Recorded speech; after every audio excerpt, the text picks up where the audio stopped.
Ayan! Hello mga katoto, and it's already Friday night na naman. It's already Friday night. And it's Friday night na naman. And isa lang ibig sabihin dyan, it's already katoto podcast na naman. Kaya naman sa ating mga katoto dyan na nakatutok ngayon dito sa ating live, I feel free na i-share sa inyong mga katoto friends ang ating live for today. And siyempre, no, sa ating mga kasama dyan, mga co-workers, sa ating friends dyan, na nakatutok ngayon, feel free na mag-comment dito sa ating comment section para just in case, no, mababate namin kayo. And speaking of namin, friends, no, meron akong kasama ngayon. Ayan. So, itong kasama ko na ito, nahatak ko mula doon sa, parang bigla ang hatak lang din for today's episode. Kaya naman, mga katoto, no, let's all welcome ang aking nag-iisang, bunsong kapatid. Ayan. Let's all welcome Lovely Ann. Ayan, Peng, i-greet mo naman yung mga katoto natin. Hello, good evening sa inyong lahat. Yun nga, nahatak lang ako. Hindi ako prepared. Lalo galing pa akong trabaho. Ayan. And I hope, no, Peng, na matulungan din natin yung mga katoto natin ngayon. And makapag-share tayo ng mga stories or mga experiences natin regarding sa ating mga trabaho and anything na under the sun na makukuha natin mula sa ating kwento. Ayan, kaya naman sa ating mga katoto dyan, again, feel free to share ang ating Facebook live today para sa ating Katoto Podcast, and so that, mas marami tayong mga katoto na may inspire for today's episode. Ayan, speaking of today's episode, ready ka na ba, Peng? Yes, ready na. Kanina pa. Ayan. Mag-lipstick pa yan kung di yan ready, di ba? Oo. Ayan. Kaya naman, dito sa ating mga katoto, kamukha ng mga ng podcast episode natin last time, meron din tayong na-receive na dito, na kwento mula dito sa ating mga katoto na nag-share ng kanilang mga stories during before pa, no. So kaya naman basahin natin yung story nito mula sa ating katotong secret. Ayan, kasi hindi niya rin kumbaga sikreto lang na kung sino siya. Itong kanyang story, no. Recently, nakakaranas ako ng depression. So nga pala itong katoto natin is female na nakatira sa malayong province. So, ang sabi niya, recently nakaranas ako ng depression. So, ang source ng depression niya is yung work, yung trabaho, workmates, bahay bills, sarili. Ayan. Nade-depress din siya sa kanyang sarili, etc. And yet, I don't know if ako na ba ang toxic o sila. Minsan, gusto ko nang makumawala. Like, gusto ko mapag-isa dahil sa dami ng problems. All I know is to work hard dahil walang ibang tutulong sa sarili ko, kundi ako lang. Parang breadwinner. Ayan. Panalong tinapay. Charig lang. Pero breadwinner. Ayan. Sabi niya, napapakot din naman ako, lalo na kapag hindi nakikita yung effort. Relate ka ba dyan, Peng? Yung mga ganyan ka ba? Yes, common naman nata sa workplace talaga yung mga ganyan. Oo. Sabi niya, For me, nakaka-depression. Kaya need to adjust kasi madami nakasandal sa iyo and ikaw lang ang bumubuhay sa family mo. Kumbaga, breadwinner nga talaga siya. Kaya parang ang nangyayari yung mga stress, mga bayarin is naiipon sa kanya. I just want to say sorry sa lahat ng naaway ko. Ayan, so sa mga katoto natin dyan na nakaka-relate, no, ng mga toxicity sa kanilang work, sa family, kasi di may iwasan yan, lalo pag may pressure talaga na pagiging breadwinner. And also yung workmates, hindi maiiwasan yan. Ano pa ba? Ano pa sabi dito? Bills, bahay bills, and syempre yung sa sarili.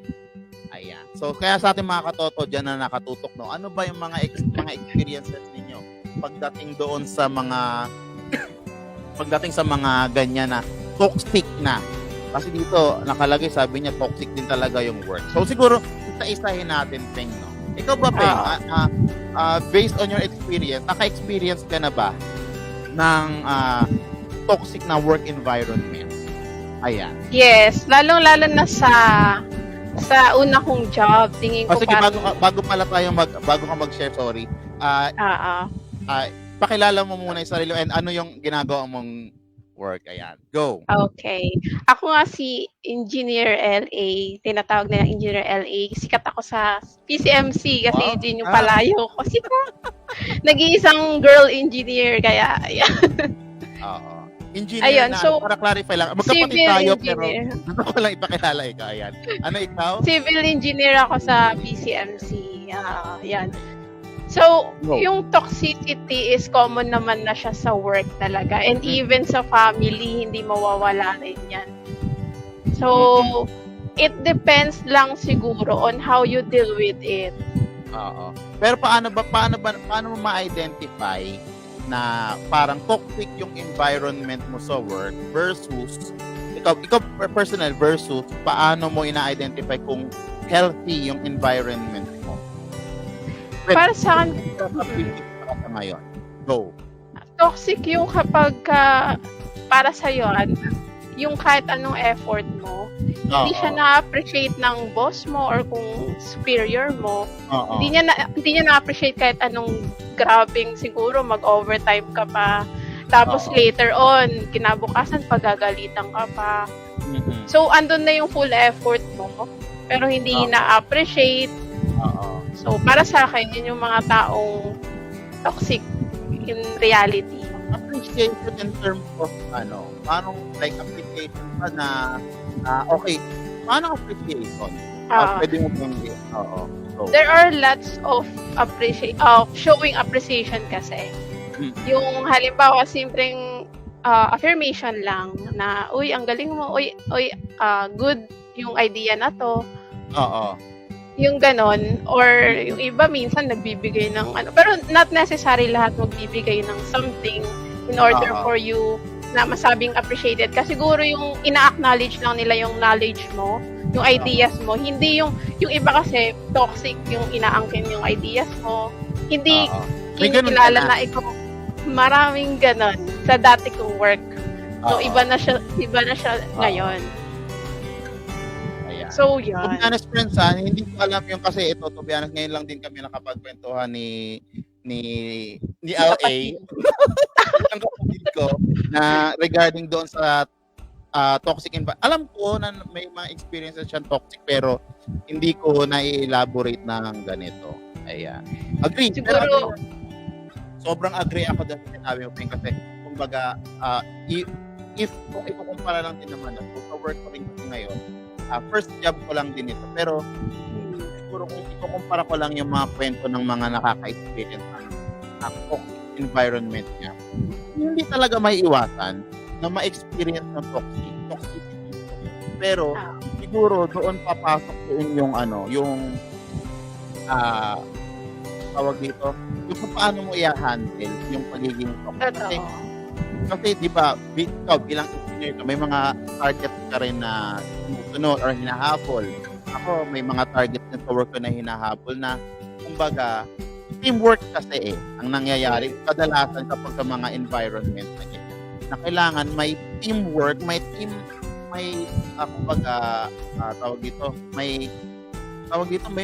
collaboration with each other. Collaboration na nangyayari na kapag hindi na ibibigay yung kabilang party yung ini-expect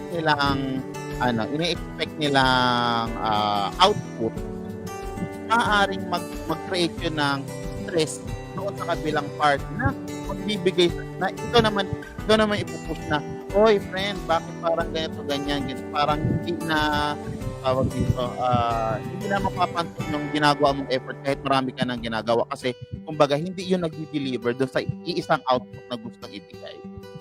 Ayan. Kaya yun, kumbaga, parang doon. Go.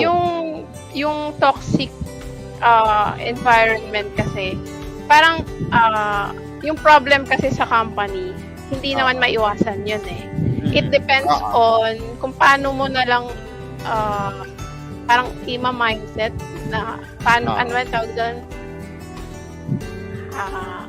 Parang gano'n. Parang parang paano mo ma-manage. Ima-manage siya, Oo, ayan. oo. Agree. Ayan, and also so siguro sa pagiging toxic din sa work, siguro din malaking impact din yung kung gaano ka strong din yung bond with your workmates. Siguro Totoo.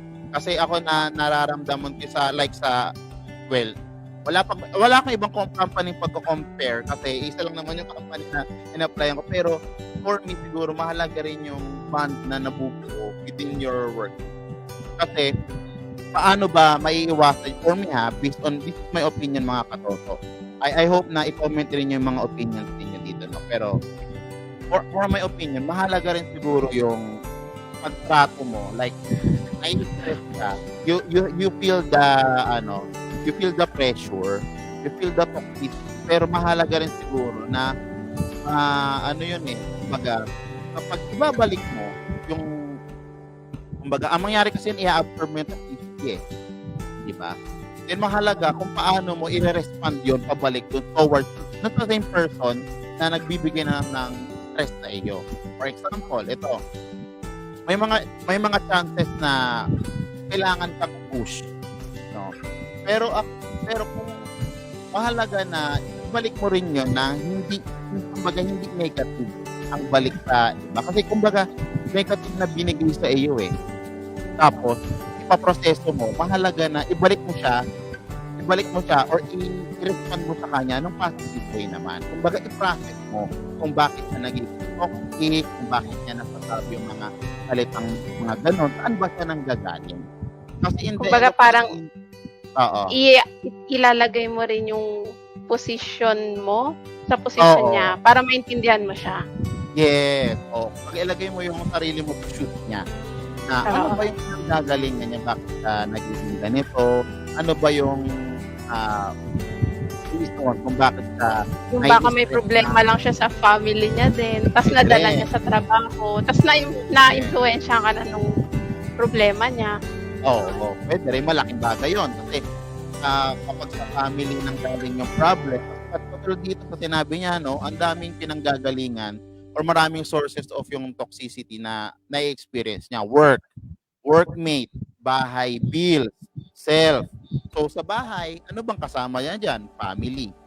Ano ba yung nagiging baka may effect din doon kung bakit nagiging toxic yung nararamdaman mo, baka may problem sa family, especially pagdating sa mga bill, sa mga lalong-lalo na sa panahon ngayon na nagtataas yung mga even ako tapos na-stress din ako pag hindi ko nababayaran yung mga bills na dapat kailangan lahat naman nata tayo.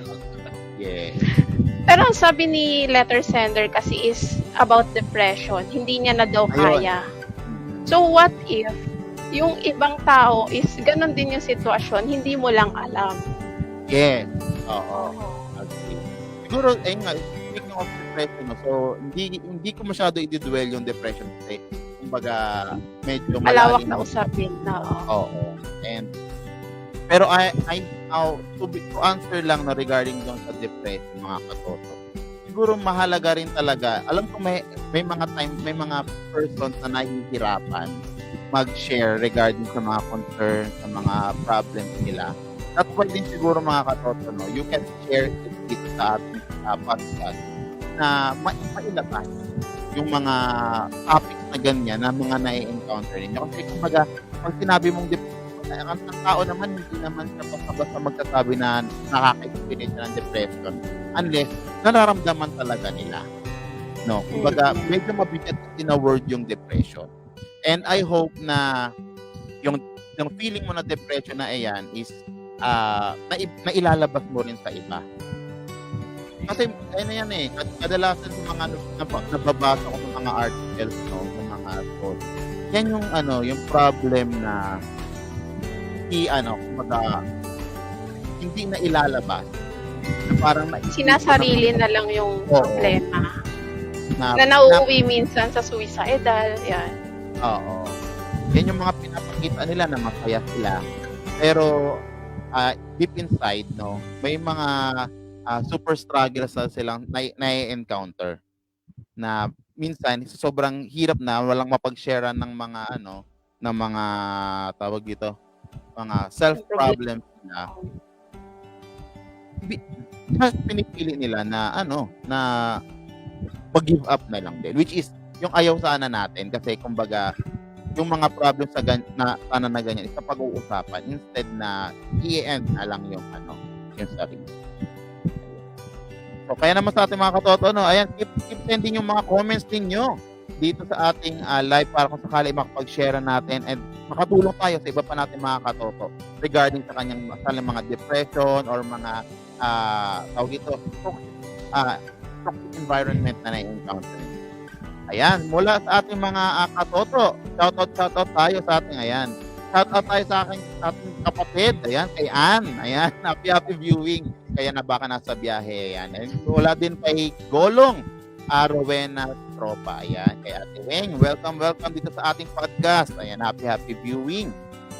And mula kay King Harvey Flores, ayan, kay Miko, happy viewing, Mix. And welcome to our podcast again. And mula naman kay Charlie, ayan, ano sabi niya, Peng? Ayan. Shout out sa mga workmates. Feeling tagapagmana ng kumpanya sa Taiwan. Wow! Yeah. Sisiraan ng kapwa Pinoy para iangat ang mga sarili nila. Yun lang, ibang usapan na yun. Oo, ibang usapan na, pero to be honest, yung mga ganyan, hindi mawawala yung atakan. Crab mentality. Yeah. Ayan, shout out mula kay kay Ate Weng, Rowena Golong, sabi niya, Kay Grace Kirago, workmate na feeling perfect at laging hahanapan ka ng butas kapag nakikita nilang umaangat ka.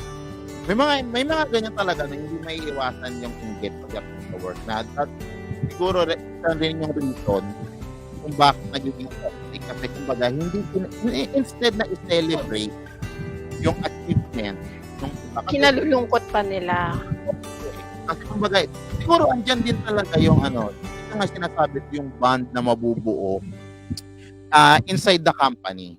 So work, kumbaga kasi kung hindi mo itinuturing na kaibigan, hindi mo itinuturing na family yung work mo, darating yung point diyan na pumapasok ka lang para lang makapagtrabaho Just to comply, just to have sweldo. Oo. Ma-comply mo lang na okay. Wala sa heart mo yung ginagawa mo. Oo. Kasi ang later on na magiging resignation. Yun lang yun. O kumbaga, pumasok ka lang kasi for me mahalaga yun na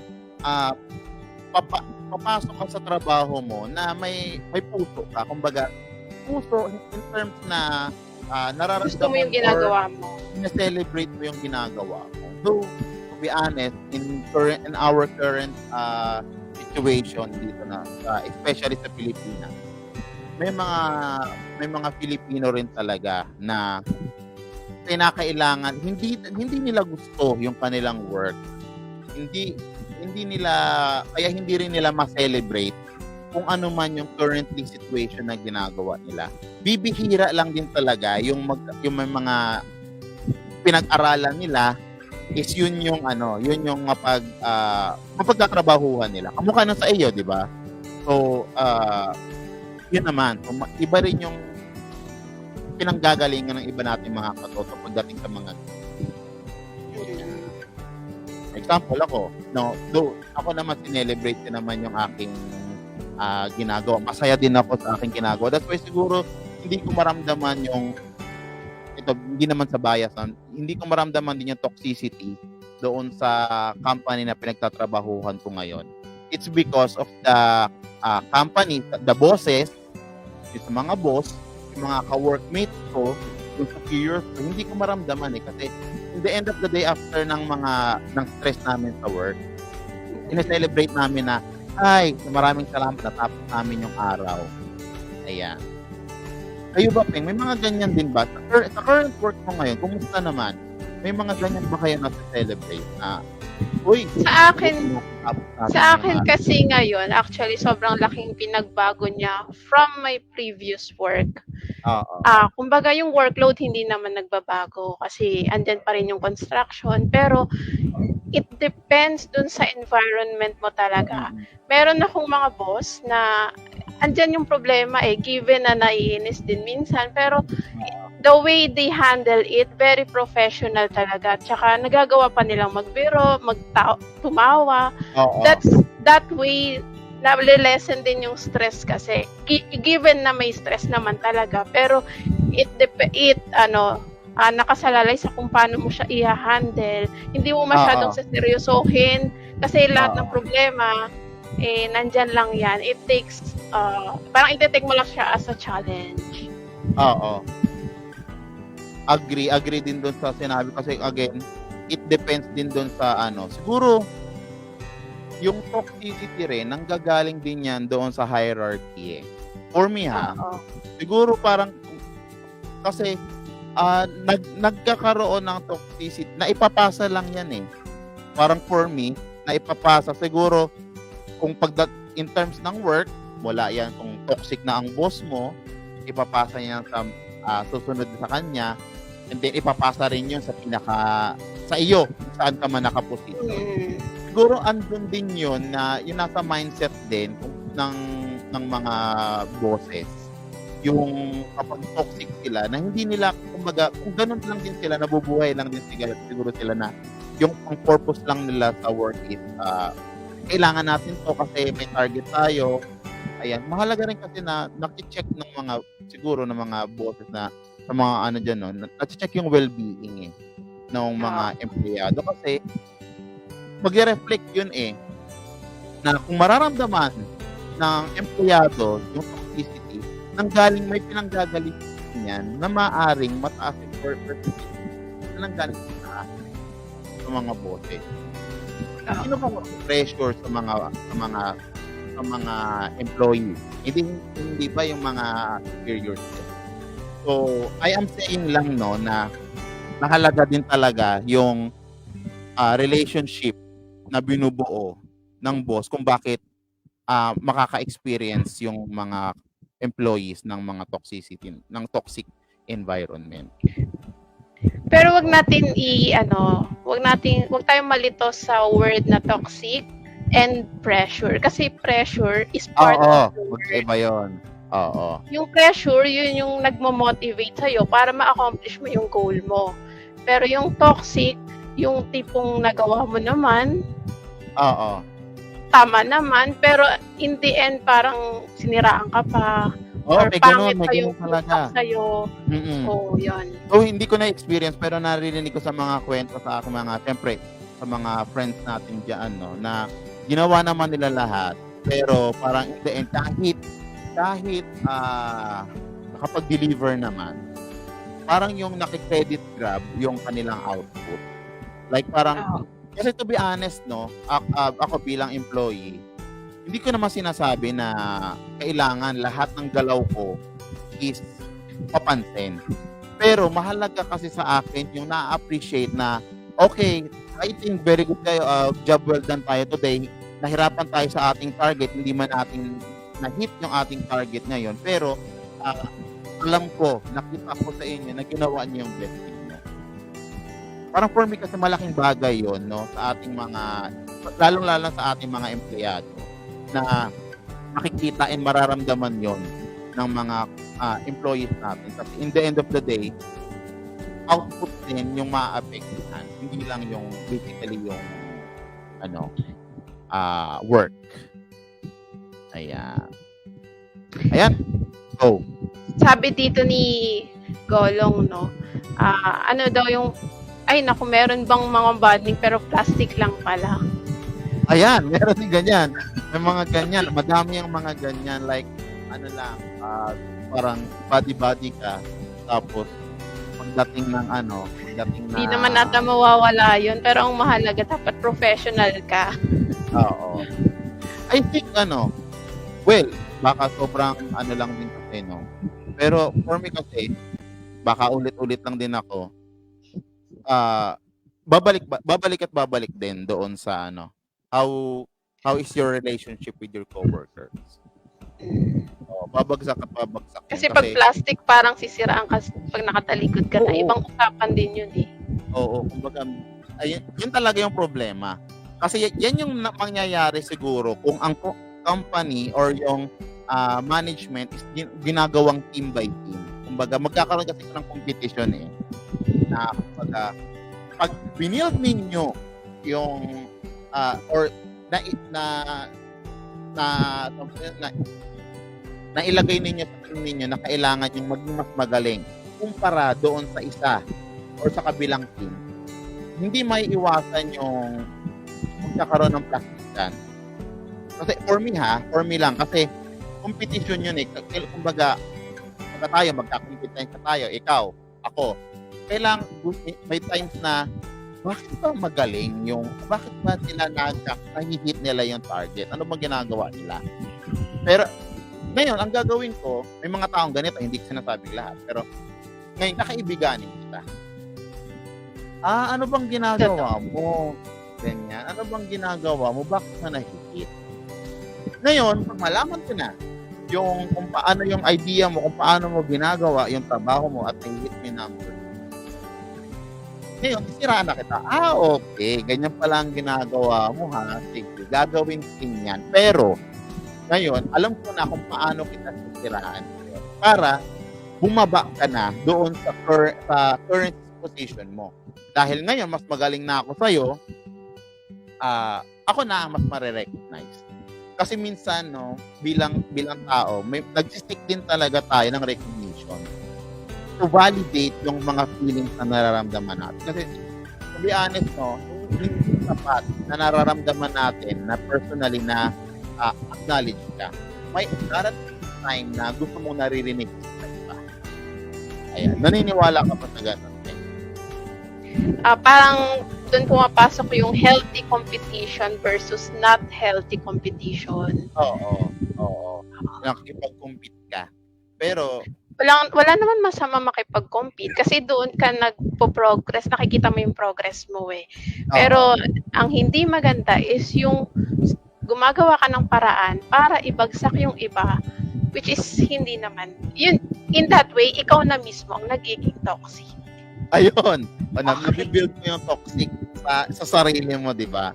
Minsan kasi nanggagaling din yan sa sarili kung paano mo ina-appreciate din yung sarili mo na ginawa ko naman yung lahat, pero parang kung ikaw hard ka rin sa sarili mo, basically, yung output na ilalabas mo towards sa mundo is negative. Oo. Ayan, kaya sa ating mga katoto dyan, na nakatutok ngayon dito sa ating live, i-comment nyo nga dito kung ano yung mga experiences ninyo dito sa inyong mga work, and ano yung mga ano yung mga nagbibigay sa inyo ng feeling na toxic environment. Comment nyo nga dito sa ating comment section. Ayan, shout out muna tayo mula sa ating mga katoto na katutok ngayon kay Chris Illavera Jose. Ayan, sabi niya, kapag sa munisipyo madaming toxic. Ayan, nag-blur ako sa aking video. Pero, ayun nga, no, ayan, well, medyo, ayan, yan sa mga government offices, no, hindi naman lahat, pero, siguro majority ng mga government talaga, no, parang minsan malakasan yun. Ay, shout out kay Ronnie Aurelio, boss ko yan. Ayan. Ayan, happy viewing po. Ayan. Happy viewing. Okay. From Henry Gomez, sabi niya naman, Kuya Jeff, obligasyon ba natin talaga ang mga magulang natin? Narcissistic, ayan, ako, ibang usapan yan, topic na yan, usapang obligasyon sa magulang, ayan. Pero, ang ganda na topic na yan. To be honest, bilang Pilipino, may iba ang mindset ng Pilipino pagdating sa mga magulang. Kung ikukumpara natin sa ibang bansa. Ayan, ang ganda ng topic na yan. Siguro next episode natin yan, Hendrik, no? Pag-usapan yung mga ganyang obligasyon. Pero ang ganda siguro pag-usapan yan. Kaya ang lalabas yung debate yan, debate. Oo. Ayan. Wala naman kay Tita Zendi, di ka mo mag-isa. Sabi niya, yung Marites, ang dami sa paligid namin. Ayan. No, toxic din yan. Toxic din talaga yan. Mula naman kay Irvin Paul Dominguez Cayetano. Ayan, happy viewing from Isabela. Ayan, sabi niya, pag toxic ka work mo, alis na lang. Wala din silbi mga team build, wala rin magbabago. shout out sa mga HR. Ayan. Ayan, shout out sa mga HR. Siguro, dito nga papasok din yung mga HR, no? Dito rin lalabas yung importance ng HR. Kumbaga, siguro sa mga employees na nai-stress sa kanilang work, no? Mahalaga siguro na kung nararamdaman nyo na yan, i-consultan nyo na yung mga HR ninyo. And I hope sana may mga HRs din kayo katulad namin na friendly and approachable din talaga. Like, kasi may mga HR na ano lang eh. Hindi ko alam kung na-experience mo na to, Peng, sa mga previous work mo. Pero parang may mga HR lang talaga na parang tama lang maging HR, magbaba lang ng mga rules. Pero kapag dating sa mga concerns ng mga employees, medyo parang ayan. Siguro hindi ko na lang lalahatin kasi hindi rin natin alam yung work nila eh. Bagay, oo. Pero siguro considering na lang din na sa dami ng employee na hinahandle nila, tayo maging malawak din yung isip natin. Bakit nga ba ganun sila? Agree. To be honest, agree din ako sa namin. Kasi kumbaga iba rin yung sakop kasi kapag HR, kumbaga lahat yun, kumbaga pinapangalagaan mo rin. Agree. Pero gayon pa man, no? And I hope na may mga, let's put ourselves din, yung mga HR, yung mga employees, doon sa, sa shoes ng iba. Para mas maunawaan natin sila. Ayan. Mula naman kay Ann, bakit po kaya may mga kumukuha ng credit? Di naman sila ang gumawa. Credit grabber. Okay, yan. Yeah. For me, hindi may iwasan yung pagkakaroon ng credit grab. Lalong-lalo na kung hindi kasi, kumbaga, nagiging kakulangan yung pagiging, pag-a-acknowledge. Kasi, to be honest, no, kailan ka lang ba magiging credit grabber? Kapag nagsisik ka ng points or nagsisik ka ng recognition. Pero, kung ang company ninyo ma-recognize, hindi naman necessarily ang recognition kailangan may trophy, kailangan laging may pabigay na pera. Mahalaga rin yung ma-recognize ng even yung yung simple gestures lang na, uy, good job. Kasi ako, to be honest, no, maliit na bagay na nare-recognize ginagawa kong output. Malaking bagay na ang kumadating sa akin, yes, maraming salamat, ay nakaka-appreciate ng output. So for me, yung mga ganung mga bagay, no, na simple, small gestures, eventually, kapag naipon yan sa tao, malaking bagay, malaki yung effect. Para sa akin naman, kumbaga hindi nga natin control yung tao kung credit grabber man sila or hindi. The thing is, hayaan mo lang silang gawin kung ano yung ginagawa nila. It's up to you na lang. Ipagpasa Diyos mo. Na, may nakakakita kasi na, ako naman may gawa. Ganyan, alam ko naman talaga yung ginawa niyan. So, take mo yun as a challenge, learning sa'yo. Then later on, pagka dumating yung point na ikaw na yung nasa position, higher position, alam mo naman talaga yung ginawa niya. Parang alam mo yun, hindi ka naman nila mare-replace sa kung ano yung talino mo. Sa bagay, sa mga katoto natin dyan na naki-credit grab, no? In the end of the day, kapag pinagawa naman yan sa kanya at hindi niya nagawa, ipapasa rin sa'yo. Dahil kasi tendency na hindi niya rin yun alam gawin. Kasi, kini-credit grab niya nga na siya yung gumawa. Kahit na, alam mo yun, hindi naman talaga niya out. Ayan. Pero siguro, Peng, no? To add na lang din dito sa ating discussion, malaking factor din yung sinabi ng letter sender natin, yung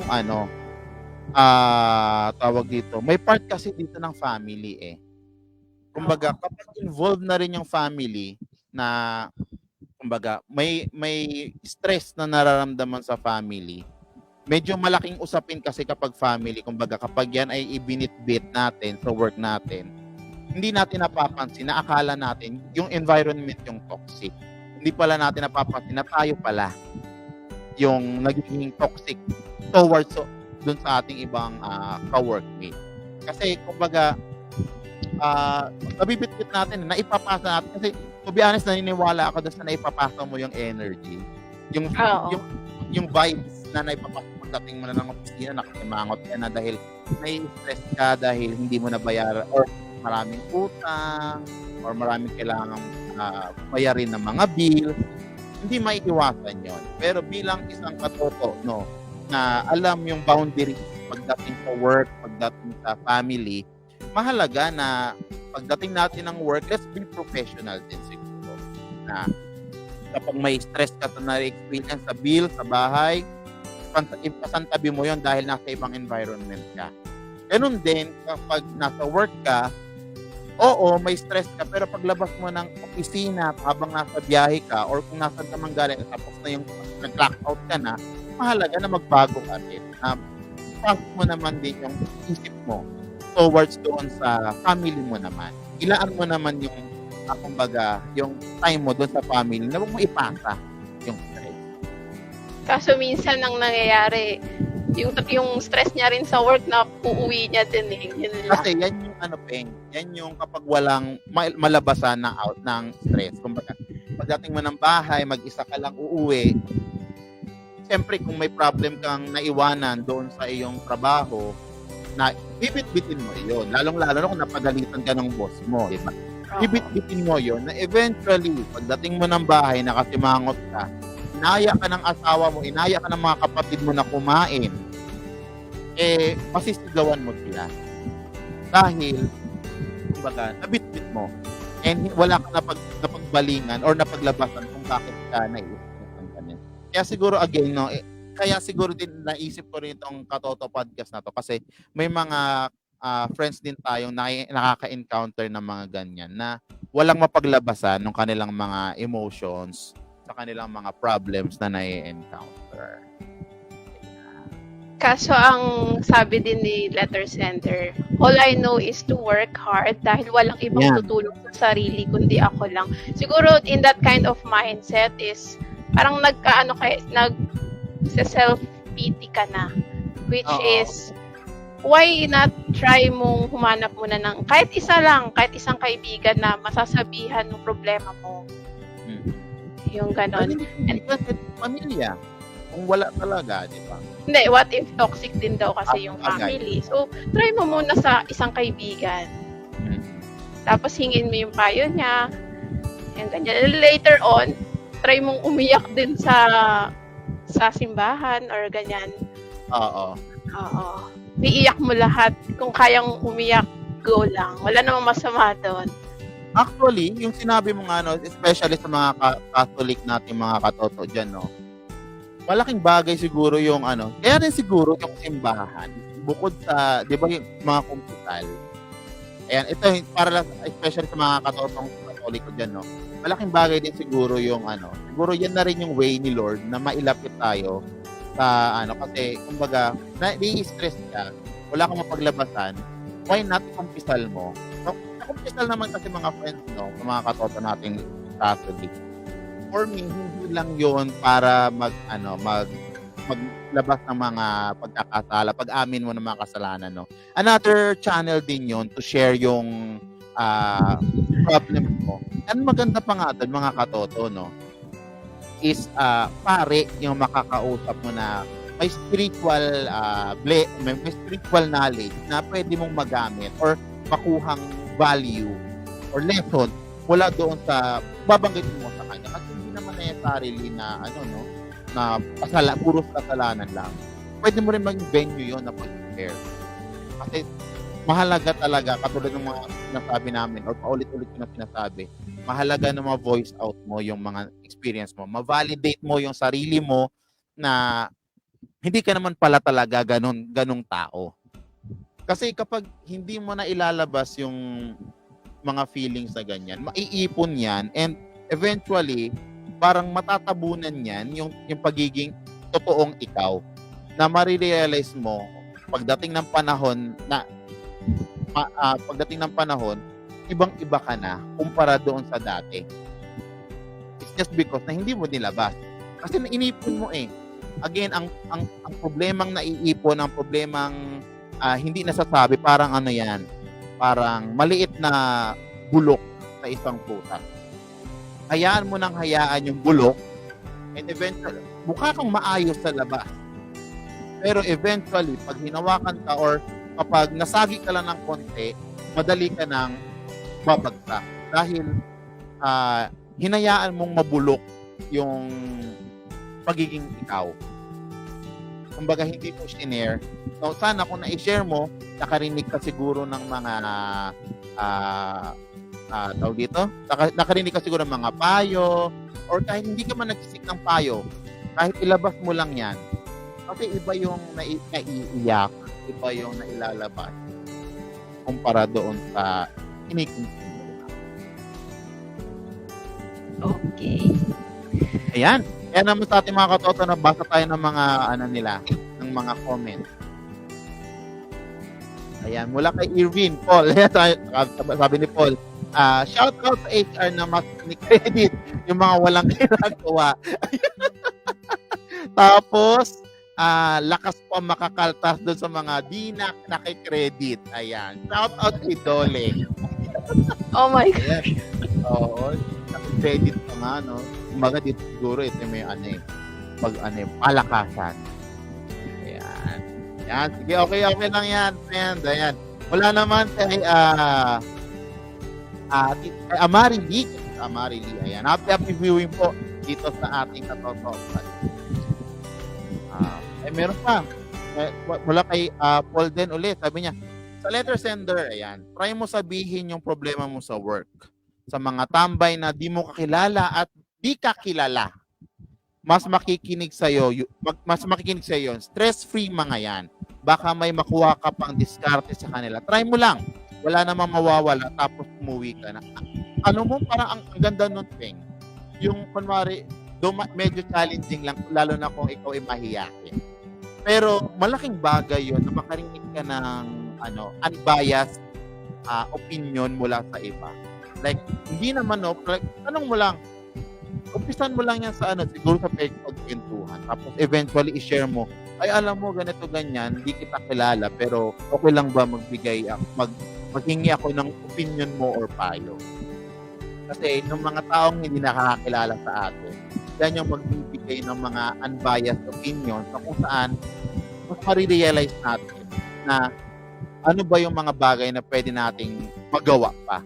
Kasi kapag kunwari kapatid mo, di ba? Ikaw, kami tayo magkapatid. Magsabi ako sa iyo ng concerns ko regarding sa work. Siyempre, ikaw, yung emotions mo is towards sa akin. Di ba? Kumbaga, ano ba yan? Ba't naman sila ganyan? Hindi ka naman ganito, ganyan, blah, blah, blah. Nagiging bias. Bias. Oo. Pero kapag yung mga katoto natin na may makakilala kayo na pwede kayong mag-share ng sa mga hindi nyo kakilala, sa mga friends. And even, yun nga, babalik tayo sinabi ko sa mga pare, lalo sa mga Catholic friends natin dyan. Pwede ninyo i-share para hindi naman maging bias yung kasi minsan nagiging kapag kunwari ang kausapin mo or hingan mo ng opinion toxic din. Tapos naging bias, toxic din na friend. No, kumbaga, hindi naman toxic na friend. Nakaka-experience din na toxic. Na ganyan din kasi sa amin, ganyan yung love. Pero ako, ganito ginagawa ko. Nagiging bias na, kumbaga, naiisip niya yung mga nakakapagbigay siya ng mga payo, pero hindi niya na hindi niya na maisip yung other.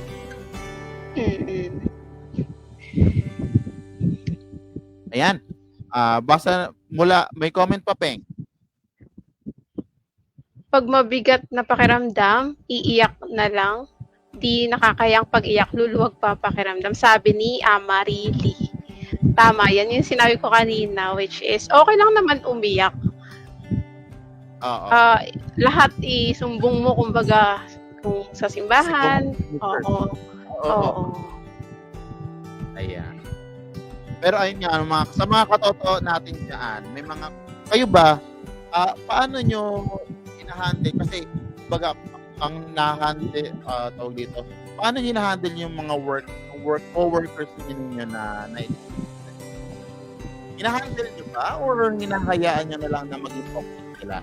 Kasi, kumbaga, may mga, for me may mga ways na pwede mong i-handle yung mga friends, ang mga katrabaho mong toxic na eventually magiging friends mo eh. Kumbaga, in the end of the day, nasa sa iyo pa rin yan kung paano mo gagawing healthy yung environment mo. Kasi katulad nga ng first episode natin dito sa Spotify, no, pinag-kumpara natin yung toxic environment pero mataas yung sahod or hindi ganun kataasan yung sahod pero healthy environment.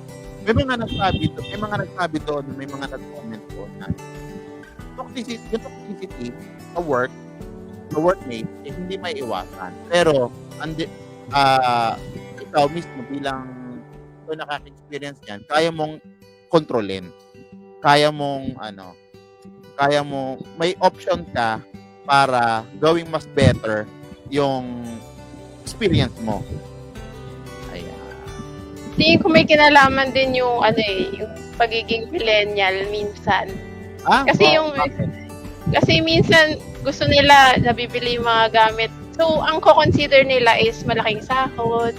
Pero not knowing na toxic yung work. Oo. Pero later on, pagka toxic na nga, na-find out nilang toxic yung environment nila, lilipat pa rin sila. So, may kinalaman din yung age. Siguro rin yun, kasi may mga kumbaga, sa panahon ngayon, na ang daming naglilipa ng mga trabaho, kumbaga parang halos marami sa karamihan ng mga empleyado ngayon is parang mas prefer nila yung patalon-talon ng work. Kasi to be honest, sa panahon ngayon is ang nagmamahalan din talaga yung mga bilihin. Kumbaga hindi rin nila kasalanan na mapipilitan silang tumalon sa ibang work. Kasi katulad nga binanggit dito ni letter sender, no, na nakasandal sa kanya yung family. Kumbaga, yung as a breadwinner. Oo, kumbaga, yung bigat talaga is bit-bit niya. Daig mo pa yung wala ka pang anak kasi breadwinner ka, nasa yun na lahat. What more kung may family ka na? Pero gayon pa man, no, to be honest, maraming factors din kasi kung bakit na-experience ng mga katoto natin dahil, ayun nga, maaaring dahil sa family, no, sa work. Pero, ayun lang, for me, yung payo ko lang doon sa ating katoto, no, kahit di naman siya naghihingi ng payo, pero gayon pa man, bilang friend natin, katoto natin, ito natin bigyan ng words from us. Siguro mahalaga lang no katoto na kapag may mga ganyan, isipin mo always yung sarili mo. I-evaluate mo yung sarili mo na okay, toxic yung paligid ko.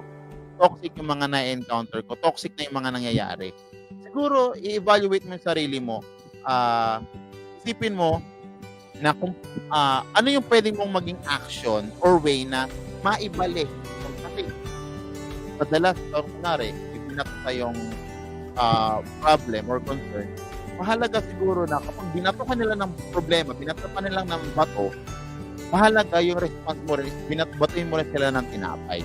Siguro dito papasok yun eh. Kasi, may mga times din talaga